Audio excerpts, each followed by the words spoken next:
मुझे एक बात समझाई गई थी कि पेट में गए जहर का इलाज हो सकता है पर कान में गए जहर का कभी इलाज नहीं हो सकता। और मैं यही देखता हूँ बड़े सारे स्टूडेंट के साथ, उन्हें ऐसी ऐसी गलत बातें और मिथ बताए गए हैं कि वो अपनी कम नॉलेज की वजह से नहीं, वो फेल होते हैं क्योंकि वो इन बातों को, इन मिथ को सच मान के बैठे हैं और एग्जाम देने से पहले इतने डरे हुए होते हैं कि कभी भी अपना 100% दे ही नहीं पाते। और शॉकिंगली ये झूठ उनको किसी स्ट्रेंजर ने नहीं बताया, कभी उनके सीनियर बताते हैं, कभी उनकी कोचिंग क्लासेस बताती हैं और कभी उनका खुद का दिमाग ये सारी चीज़ों को जनरेट कर लेता है।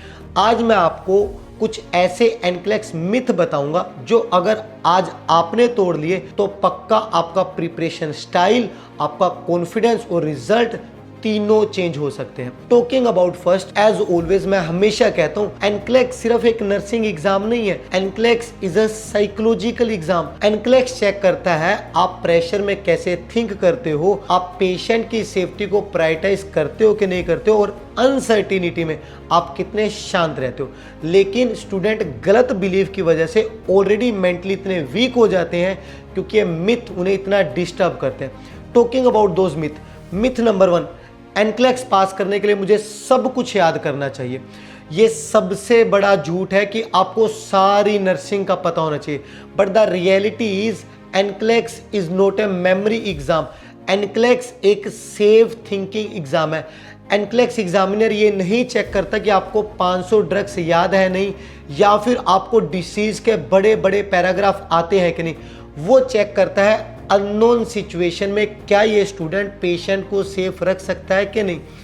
इसलिए NCLEX unknown medication, unknown topic देता है। वो ये जांचना चाहता है कि सिर्फ आप बुक्स वाले टॉपिक को सही करते हो कि जब आपको अननोन टॉपिक दिए जाए तो भी आप क्रिटिकली सोच सकते हो, जो आपको टॉपिक नहीं पता तो भी आप पेशेंट को सेफ रख सकते हो कि नहीं।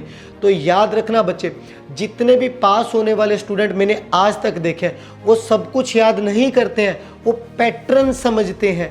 So keep in your mind, you don't need everything to pass NCLEX, you need right strategy, right person.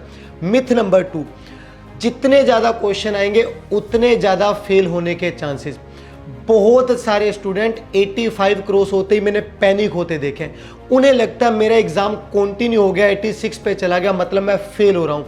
मैं ऐसे स्टूडेंट को जानता हूं जो मुझे कहते थे हमारा कॉन्फिडेंस तभी डाउन हो गया जब एग्जाम 85 के आगे चला गया, 85 कंटिन्यू कर रहा है, मेरा कॉन्फिडेंस डाउन हो गया।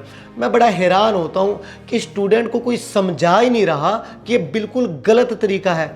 एनक्लेक्स एक एडेप्टिव एग्जाम है, कंप्यूटर कॉन्टिन्यूसली डिसाइड करता है क्या ये स्टूडेंट सेफ नर्स है कि नहीं।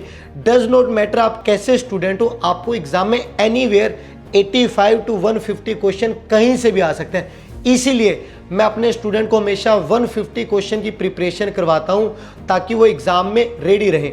याद रखना, क्वेश्चन नंबर आपका एनिमी नहीं है, पैनिक हो जाना आपका एनिमी है। तो पक्का अपने आप को काम रखना, क्वेश्चन कितने मर्जी आ सकते हैं। मिथ नंबर 3, मुझे पहले सिलेबस कंप्लीट करना है फिर क्वेश्चन करूंगा। ये सबसे कॉमन ट्रैप है।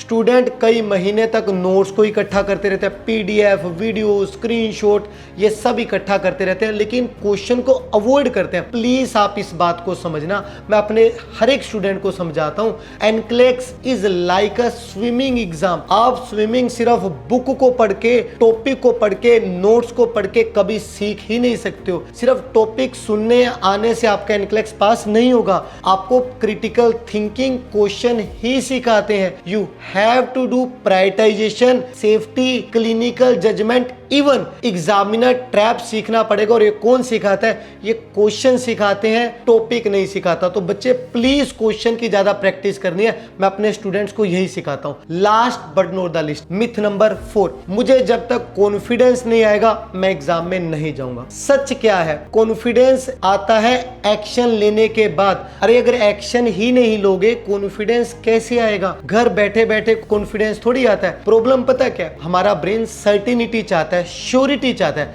इसलिए स्टूडेंट वेट करता रहता है, बस थोड़ा और प्रिपेयर कर लूं, बस थोड़ा और पढ़ लूं, बस 1 मंथ और वेट कर लूं। लेकिन परफेक्शन चेजिंग एंजाइटी को और इंक्रीज करती है।